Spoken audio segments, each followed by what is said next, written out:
Natrap ang dalawang menor de edad sa gitna ng rumaragasang sapa sa Zamboanga City.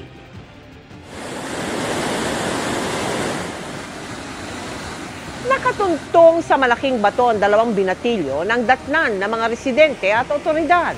Gamit ang lubid, buwis buhay na lumusong sa tubig ang barangay kapitan at isa-isang sinagip ang mga binatilyo. Ayon sa barangay, umuulan sa bundok kaya biglang tumaas ang tubig. Saktong naliligo noon ang dalawang binatilyo na nag-road trip doon kasama isa pang lalaki. Tinangay naman ng tubig ang susi ng kanilang motorsiklo kaya isinakay na lang ito sa sasakyan ng barangay. Doble ingat naman sa mga babiyahe ngayong holiday season para iwas aksidente tulad ng naitala sa ilang lugar. Sa Sorsogon, isa ang nasawi matapos sumalpok sa poste ang isang sasakyan. Nakatutok si June Veneracion. Wasak na wasak ang unahang bahagi ng sasakyang ito nang abutan ng mga otoridad sa barangay Sumagungsong sa Bulan, Sorsogon, bandang 1:00 ng madaling araw kanina. Kwento ng isang saksi, nakarinig sila ng malakas na kalabog at nang tignan ang pinanggalingan nito, nakita nila ang pulang sasakyan na sumalpok sa poste. Isa ang patay habang 3 ang sugatan na agad isinugod sa ospital. Patuloy pa ang investigasyon ng pulisya. Papuntang Albay naman ang trailer truck na ito para maghatid sana ng bigas mula Bulacan nang biglang bawalan ng preno sa Timonan, Quezon. Isa-isang tumalon palabas kaya nasugatan ng 4 na sakay ng truck. Naiwan naman ng driver hanggang sa bumulusok ang truck sa bangin pero tila himalang di siya nasugatan. May nahagip naman na motorcycle rider kaya nasugatan. Iniimbestigahan din ng pulisya ang insidente. Dahil naman sa pagbahang dulot ng bagyong Wilma, inalod ng tubig ang sasakyang ito hanggang sa mahulog din sa bangin na may lalim na 30 talampakan. Nangyari yan sa Trans Central Highway, Barangay Kansumoroy sa Balamban, Cebu. Nagtamo ng minor injuries ang pulis na nagmamaneho ng sasakyan. Para sa GMA Integrated News, Jude Veneracion, nakatutok, 24 oras. Dalawang magkahiwalay na parusang reklusyon perpetua o hanggang 40 taong pagkakakulong ang ipinataw ng Sandigan Bayan 3rd Division kay Janet Lim Napoles para sa ilang kaso kaugnay sa pork barrel scam. Para yan sa 2 counts ng malversation na 10 milyong piso at 9 milyong piso ang halaga ng nilustay na pondo ng gobyerno kada isang count. 8.8 million pesos ang threshold o hangganan para sa pagpataw ng reklusyon perpetua na pinakamabigat na parusa para sa kaso. Pinatawan din ng reklusyon perpetua si Napoles noong 2018 nang makatulang guilty sa kasong plunder. Bukod sa 2 count ng malversation, guilty rin si Napoles sa 4 pang count ng malversation at 6 na count ng graft. Pinagbabayad din ng milyong-milyong pisong multa si Napoles at kapwa niya akusado sa mga naturang kaso. Walang natanggap na impormasyon ang abogado ni dating Pangulong Rodrigo Duterte kaugnay ng umano'y arrest warrant para kay Senador Bato de la Rosa. Kasunod yan ang pahayag ni dating presidential spokesperson Harry Roque na may inalabas ng ganito ang ICC. Nakatutok si Tina Panganiban Perez. Sa isang Facebook post, sinabi ni dating presidential spokesperson Harry Roque na lumabas na umano ang arrest warrant para kay Senador Bato de la Rosa mula sa International Criminal Court. Pinayuhan din ni Roque si de la Rosa sa naturang post na huwag magpakidnap. Sabay sabing dapat igiit nito ang karapatang maiharap muna sa isang korte sa Pilipinas. Sa huling balita, nasa The Hague si Roque pero wala naman siyang binigay na detalye kung saan niya nakuha ang impormasyon. Wala naman daw natanggap na impormasyon kaugnay sa arrest warrant ang legal counsel ni dating Pangulong Rodrigo Duterte na si Attorney Nicholas Kaufman.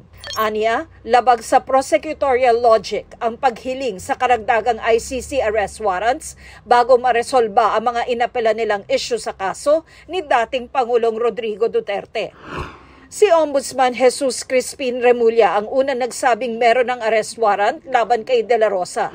Pero sabi ni Attorney Nicholas Kaufman, hindi siya naniniwalang magpapabaya si Remulla sa posibilidad na ma-contempt sa pag-leak ng confidential na arrest warrant.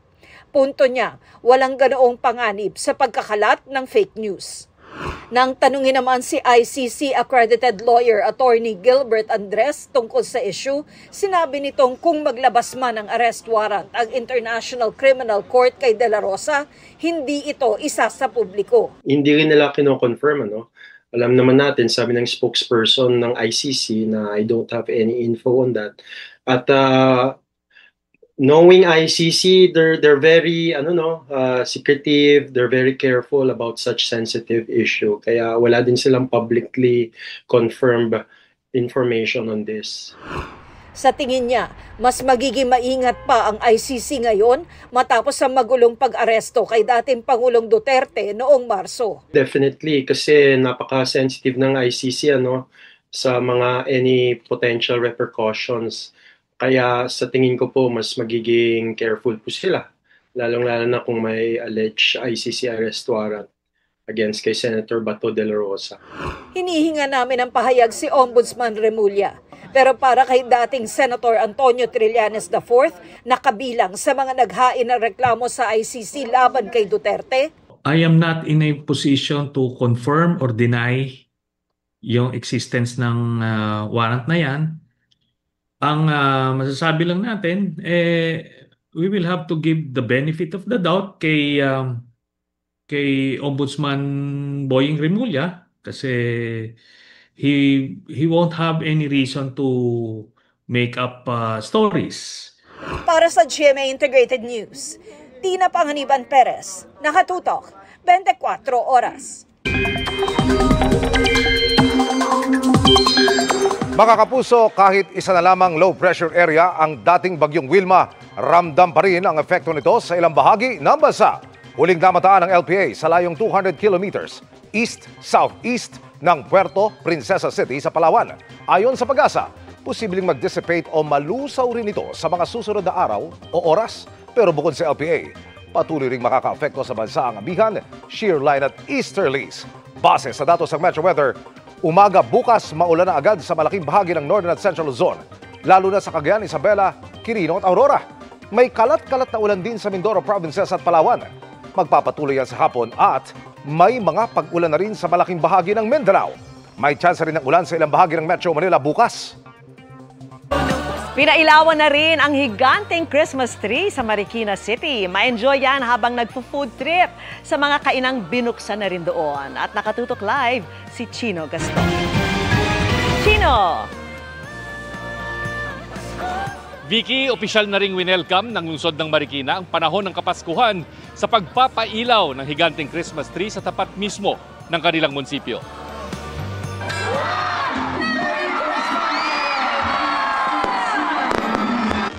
Mas mataas pa sa gusali ng Marikina City Hall ang Christmas tree ng lungsod na may mga nakailaw pang paru-paro sa palibot. Ang Christmas tree lighting nasundan ng pagtatanghal mula sa mga estudyante ng mga pampublikong paaralan ng Marikina. Meron ding mga kainan para sa mga gustong mag-food trip. Kasi napaka-peaceful po sa Marikina eh. So, pag mga ganitong event, talagang kahit yung mga anak namin, sinasama namin. Kasi alam naming safe sa Marikina. Araw-araw naman po dumadaan dito sa Marikina po. Bale na ano lang po namin, na nakita ko lang po na may gatong event po.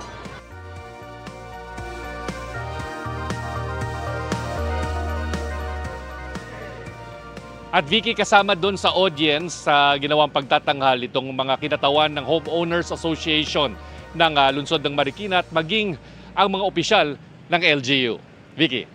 Maraming salamat sa iyo, Chino Gaston. Sunod-sunod na po ang mga Christmas party ngayong ikalawang linggo ng Disyembre dahil may mga hamong hinarap ngayong taon at may kontrobersya pa sa gobyerno. Paalala ng Pangulo sa mga kawani nito, simple lang ang pagdiriwang. Ang iba nating kababayan ay simple pati exchange gift. Nakatutok si Oscar Oida. Itong 125th Christmas tree sa Puente Osmeña Circle sa Cebu City. Simbolo ito ng pag-asa para sa mga Cebuano na tinamaan ng sunod-sunod na unos tulad ng bagyo at lindol. Bilang pakikiisa at konsiderasyon sa mga nasalanta, wala munang malaking Christmas party para sa kanilang mga empleyado ang Cebu City LGU, maging ang Mandaue City Hall. Pero pwede pa rin naman daw ang simpleng salo-salo ng mga departamento para manatiling buhay ang diwa ng Pasko. Nauna na rin ipinanawagan ni Pangulong Bongbong Marcos sa mga ahensya ng gobyerno na gawin din sanang simple at makabuluhan ang kanilang Christmas at year-end celebration. Nitong weekend, binuksan sa publiko ang Kalayaan Ground sa Malacanang at namahagi si Pangulong Bongbong Marcos ng regalo sa mga bata. Pag-alala raw ito sa tunay na diwa ng Pasko.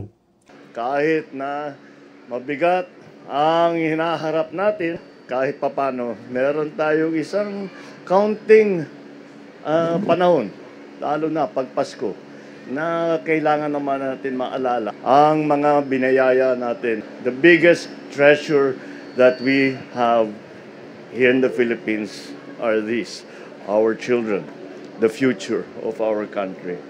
Sa tingin naman nakausap namin, mahalaga pa rin ang pagtitipon at pagdiriwang tulad ng Christmas parties, lalo na sa gitna ng mga hamon sa buhay. Yes po, kasi syempre 'di ba once a year lang po natin na raranasan yung Christmas party, tsaka yun lang po yung araw na parang magsasama-sama po yung mga magkakatrabaho po. So parang yun din yung way para magbigayan, magsaya. Parang yun na po kasi 'di ba yung nakasanayan ng Pilipino, yung parang meron siya na Christmas party every year. Kung tatanggalin po, parang hindi naman din po maganda. Yung one day na yon na celebration nyo, feel nyo yung Christmas kahit malayo po kayo sa mga pamilya nyo, na yung spirit ng Christmas, ma-enjoy nyo kahit papano. Hindi naman daw kailangang maging magarbo ang party. Hindi rin kailangang mahal ang regalo ngayong season of giving.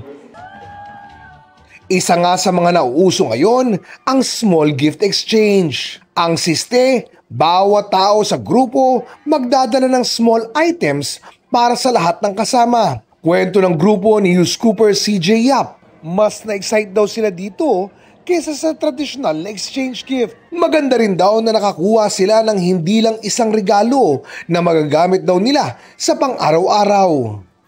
Maliit man daw ang mga regalo o ang pagdiriwang, malaki naman ang ngiti sa kanilang mga muka. Dahil ang Pasko, kahit simple, masaya pa rin basta't sama-sama. Para sa GMA Integrated News, Oscar Oida, nakatutok, 24 oras. Masusubok muli ang galing ng mga Pinoy sa 2025 Southeast Asian Games na bubuksan na sa Bukasa sa Bangkok, Thailand. Si Alex Iyala ang isa sa mga magiging flag bearer pero excited na rin ang ibang atletang Pinoy. Ang mga paghahanda roon, tinutukan live ni Jonathan Andal. Jonathan!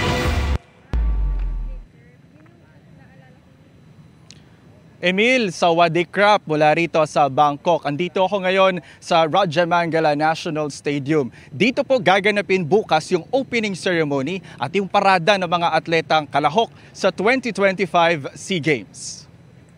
Meron na kayo manasayan. Sabik na ang Olympic medalist at boksingerong si Yumir Marshall sa pagparada niya at iba pang atletang Pilipino sa opening ceremony ng Southeast Asian o SEA Games dito sa Bangkok, Thailand. Excited po na makita yung mga kapwa kong atleta, magkwentuhan, yung magsama-sama po ulit yung mga atleta. Sasabak si Marshall sa 80 kg boxing event kung saan kumpiyansa siyang magiging maganda ang kanyang performance. Target niyang madagdagan ang 4 niyang SEA Games gold medal. Yung mga kalaban ko ngayon sa timbang ko ngayon is yung SEA Games gold medalist nung last sa Cambodia. And then mga kalaban natin dito sa bansa nila. Yun yung mga pinaghandaan ko, pero siyempre malaki naman din yung tiwala ko sa sarili ko na kaya ko. Alas 2 ng hapon bukas, ilalockdown na ang Rajamangala National Stadium na venue ng SEA Games opening ceremony bilang bahagi ng paghihigpit sa seguridad. Yun nga lang, hindi aabot sa itinakdang oras ng lockdown ang ilan nating atleta na bukas lilipad pa Thailand. Kaya bubunuan na ng coaches at iba pang mga opisyal ang pwesto ng mga hindi na makakasama sa parada. Dapat yung 200 atleta lang. Yung ipupuno namin doon, officials na. Eh, baka sabihin nyo, bakit may official? Yan na naman, pumarada na naman mga officials, di ba? No, pinuno lang namin yung 200. Originally, 200 athletes lang yun. Bilin din ng hari ng Thailand na timpiin ang pagsasaya sa opening ceremony bukas dahil nagluluksa pa ang Thailand sa pagpanaw ni Queen Mother Sirikit. Flag bearers bukas sina Filipino tennis star Alex Siala at Alas Pilipinas men's volleyball team captain Brian Bagunas. 1,600 ang delegasyon dito ng Pilipinas, ang pinakamalaking delegasyon ng bansa sa kasaysayan ng SEA Games. Noong 2023 Cambodia SEA Games, 57 na ginto ang nauwi ng Pilipinas. Ngayon, sabi ni Tolentino, target nilang lagpasan ito kahit 60 ginto. Sa ilalim ng batas, 300,000 pesos sa gold, 150,000 sa silver at 60,000 pesos sa bronze medal. Kanina nagpulong ang SEA Games Council. Marami ang napag-usapan pero hindi kasama ang sigalot sa pagitan ng Thailand at Cambodia. Matatandaang umatras ang Cambodia sa ilang sports events sa Thailand dahil sa issue ng seguridad. Emil, ang sabi ni Abraham Bumble Tolentino, yung mga flag bearers natin, si Alex Siala ngayong araw ay naasahan dumating. Bukas naman si Brian Bagunas. Yung munang latest mula rito sa Bangkok, Thailand. Ako po si Jonathan Andal ng GMA Integrated News at ng POC Media, nakatutok 24 oras. Maraming salamat, Jonathan Andal. Naghahasik ng lagim ang bagong character ni Tom Rodriguez sa Sangre pero hindi daw in real life. May wish din siya para sa dating asawang si Carla Abellana na newly engaged na. Yan ang chika ni Athena Imperial. Nito lang nakaraang linggo, kinumpirma ni Kapuso actress Carla Abellana na engaged na siya. Ito ay matapos siyang mag-post sa social media accounts niya na may suot siyang diamond ring. Hiningan namin ng pahayag ang dati niyang asawa na si Tom Rodriguez. I wish them well, sincerely. I wish them well. I'm glad everyone is moving on and has moved on. Sa sidelines naman ng isang grand Christmas parade, sinubukan namin kunin ang reaksyon ni Carla sa pahayag ni Tom. Ayoko yan. Oo. Si 5 years ago na yan eh. Ang luma naman niya. Hindi naman ikinaila ni Tom na naging madali ang pagpapawalang bisa ng kanilang kasal ni Carla dahil US citizen si Tom. Nag-asawa at nagkaanak na rin siya at bumuo ng sarili niyang buhay. Sa ngayon, abala si Tom in his villain era bilang si Gargan sa Encantadia Chronicles Sangre. Bilang tagapangalaga ng itim na brilyante, hindi lang daw siya ang pangunahing katunggali ng mga sangre dahil gusto rin niyang maghasik ng lagim at wasakin ang buong Encantadia. Happy ako kaya I'm enjoying my villain era. Oh, Gargan, yeah. It's cool. Ako yung pintado yung mukha na batala ng pagkawasak. Espesyal daw ang role na ito para kay Tom, lalo at fan daw ang pumanaw niyang ama ng Encantadia. To be part of Sangre, especially since it's very close to my dad, yung 2016 version, nung nasa States ako with him while he was in his final chapters. In bed lagi, pag 7 p.m. na my show. So we would put it on. So pati ako napapanood ng konti. So in a way, parang it's nice na now I'm part of that. Na-enjoy rin daw ni Tom ang pagganap kay Gargan, lalo at na-miss niya ang pagtulong-tulong sa likod ng produksyon. Our work is collaborative, yun yung ang saya at saka nakakamiss talaga na pagpunta mo sa set, parang kinukumpul yung laruan yung lahat and you guys play and everything informs parang my character eh. Kasi yun nga, you don't know where it's gonna go ultimately. Athena Imperial updated sa Showbiz Happenings. At pahabol na chikan tayo para updated sa Showbiz Happenings. Full support si Daddy Ding Dong Dante sa running era ng kanyang bunsong si Sixto. Present din sa race ang iba pang Kapuso stars tulad nina Vince Maristella, Faith Da Silva at Barbie Fortesa. At si Barbie, very proud ding 10K finisher sa kabila ng injury. Officially engaged na si Marian Osabel. Shinare ng The Clash Season 4 Grand Champion ang balita sa kanyang Instagram na witness ng kanilang pamilya ang mismong engagement. Nagbabalik si Shuvi Etrata sa bahay ni Kuya, but this time bilang isang house guest. Abangan yan mamayang gabi sa Pinoy Big Brother Celebrity Collab Edition 2.0. At yan ang mga buwan naman kong chika this Monday night. Ako po si Iya Adeliano. Miss Mel, Miss Vicky, and me. Thank you, Iya. Salamat sa iyo, Iya. Thank you, Iya. At yan ang mga balita ngayong Lunes. Mga Kapuso, 17 araw na lang Pasko na. Ako po si Mel Tiangco. Ako naman po si Vicky Morales para sa mas malaking misyon. Para sa mas malawak na paglilingkod sa bayan, ako po si Emil Sumangil. Mula sa GMA Integrated News, ang News Authority ng Pilipino. Nakakatuto kami 24 oras.